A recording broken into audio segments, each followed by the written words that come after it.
뉴욕의 찬바람이 서린 밤, 맨해튼 중심의 한 콘서트홀 뒤편. 그곳에서 젊은 한국 가수 박서진은 조용히 손끝을 떨고 있었다. 무대에 오르기 전 외국 스태프들의 비웃음 섞인 시선이 그를 애워쌌다. 한국 트로트, 여긴 그런 음악 듣는 곳 아니야. 누군가의 낮은 웃음소리가 공기를 갈랐다. 그 말 한마디가 그의 가슴 속에 불을 붙였다. 그는 대답 대신 무대 뒤 어둠 속에서 마이크를 꼭 쥐었다. 조명이 꺼지고 수천 명의 관객이 숨을 죽인 채 그를 기다렸다. 그 순간 무대의 막이 천천히 올라가며 조명은 그의 얼굴을 비췄다. 눈빛은 흔들림이 없었다. 긴장 대신 결이 두려움 대신 자존심이 자리했다. 첫 음이 울려 퍼졌다. 그의 목소리는 날카로운 칼날처럼 공기를 가르고 동시에 따뜻한 불길처럼 관객의 심장을 감쌌다. 그가 선택한 곡은 전통 트로트 리듬에 한국의 장단과 서정을 담은 자작곡이었다. 익숙하지 않은 선율에 관객들은 잠시 정적에 빠졌지만 이내 무언가에 사로잡힌 듯 숨을 고르기 시작했다. 한 소절 두 소절 그의 목소리가 고조될수록 조롱하던 자들의 표정이 하나둘 굳어갔다. 피아노와 태평소의 절묘한 조화북에 울림이 객석의 가슴을 두드렸다. 박서진은 온몸으로 노래했다. 마치 그 무대가 인생의 마지막인 것처럼 모든 것을 쏟아냈다. 곡의 마지막 절규하듯 내뱉은 한음이 공기 중에서 길게 울렸다. 정적, 그리고 폭발적인 함성. 누군가가 자리에서 일어났다. 이내 하나 둘 셋 공연장을 가득 채운 관객이 모두 일어섰다. 그들 사이에서 브라보 언빌리버블 이라는 외침이 터져 나왔다.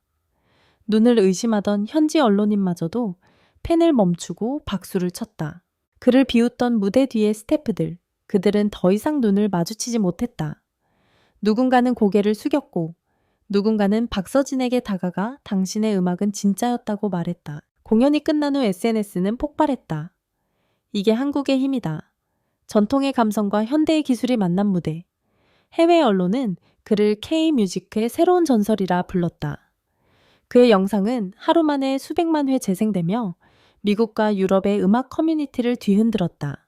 박서진은 그날 밤 호텔 창가에 서서 뉴욕의 불빛을 바라보았다. 그가 떠올린 것은 비웃음도 박수도 아니었다. 단지 하나 자신이 지켜낸 음악이었다.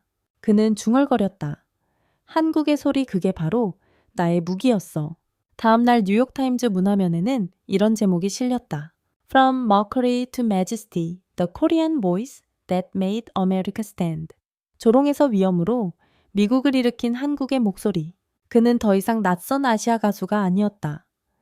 그는 문화의 벽을 부순 첫 번째 목소리였다. 그날 이후 세계는 트로트를 낡은 음악이 아닌 영혼의 언어로 기억하기 시작했다. 무대 뒤 다시금 마이크를 손에 쥐며 박서진은 미소를 지었다. 그의 눈빛엔 더 이상 주저함이 없었다. 비웃음을 이겨낸 그 한 곡, 그 목소리의 그 의지. 그것이 바로 진짜 한국의 힘이었다. 뉴욕 공연이 끝난 그 다음 날 맨해튼의 거리에는 전날의 열기가 아직도 식지 않았다. 지나가는 택시 기사들조차 그 한국 가수 알아라며 이야기를 나눴다.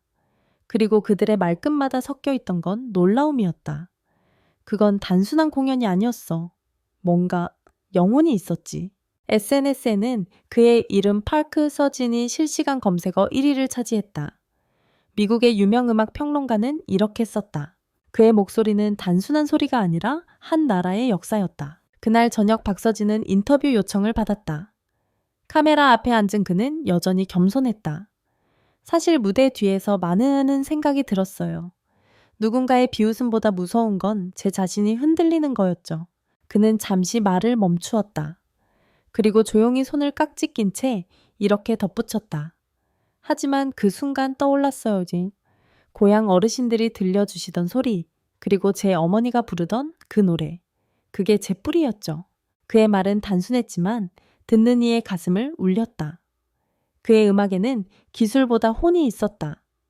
그리고 그 혼이 뉴욕이라는 거대한 도시의 중심에서 전 세계 사람들의 가슴에 스며들고 있었다. 며칠 뒤 그의 무대 영상은 유튜브에서 1000만 회를 넘겼다. 해외 댓글에는 낯선 이름들이 가득했다. 나는 한국어를 모르지만 이 노래는 내 영혼을 울렸다. 이건 단순한 장르가 아니라 하나의 예술이다. 그가 울었을 때 나도 울었다. 그리고 조롱하던 그 무대 관계자들, 그들은 스스로의 SNS에 이런 글을 남겼다. 그날 우리는 한 문화를 오해했다. 그는 무대를 통해 우리에게 예의를 가르쳤다. 박서진은 이 글을 우연히 보고 잠시 아무 말 없이 모니터를 바라봤다. 그의 입계에는 씁쓸하면서도 따뜻한 미소가 번져었다. 그 후 여러 방송국과 레이블에서 그에게 러브콜을 보냈다. 그러나 그는 즉시 답하지 않았다. 그는 대신 다음 공연지를 한국의 작은 시골 마을 회관으로 정했다. 모든 시작은 여기였으니까요. 그날 수십 명의 마을 사람들이 모인 조용한 회관에서 그는 뉴욕에서 불렀던 그 노래를 다시 불렀다. 마이크도 조명도 기자도 없었다. 하지만 그곳의 박수는 뉴욕보다 더 컸다. 그의 어머니가 흐느끼며 말했다. 이제야 알겠네. 네가 왜 그 길을 택했는지. 그는 대답 대신 고개를 숙였다. 눈가에는 눈물이 고였지만 그건 후회의 눈물이 아니었다. 그는 드디어 자신이 온전히 가수 박서진이 된 순간이었다. 한편 그의 뉴욕 무대는 전 세계 음악계에 충격을 던졌다.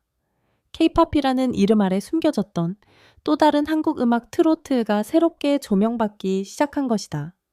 CNN은 테드 특집 방송에서 이렇게 전했다.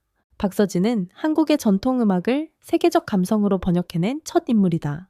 그의 목소리는 이제 하나의 문화적 상징이 되었다. 젊은 세대들은 그를 단순한 가수가 아닌 정체성의 수호자로 불렀다. 그가 부른 한 곡이 국경을 넘어 언어를 넘어 사람의 마음을 흔들었기 때문이다. 그리고 1년 후 그는 다시 뉴욕으로 초청받았다. 이번에는 게스트가 아닌 헤드라이너였다. 무대 뒤에서 그를 맞이한 스태프들은 모두 존경의 눈빛을 보냈다. Welcome back, Mr. Park. 그는 미소 지으며 대답했다. 이번엔 함께 즐겨봅시다. 조명이 켜지고 수천 명의 관객이 그의 이름을 외쳤다. 그는 천천히 무대 위로 걸어나갔다. 그날처럼 단 한 곡. 하지만 이번엔 조롱도 불안도 없었다. 오직 자신을 믿는 목소리 하나뿐이었다. 첫 음이 울렸을 때 그의 눈앞에는 뉴욕의 밤과 고향의 별빛이 겹쳐 보였다. 그는 미소 지었다. 이제 이 무대는 더 이상 그를 시험하지 않았다. 이제 그 무대가 그에게 존경을 표하고 있었다. 곡이 끝나자 다시 한번 기립박수가 터졌다. 이번에는 박서진이 먼저 관객에게 고개를 숙였다. 그는 속삭이듯 말했다. 이건 나의 노래이지만 동시에 당신들의 이야기이기도 합니다. 그리고 마지막으로 그는 무대 뒤에서 자신에게 속삭였다. 이게 진짜 한국의 힘이다.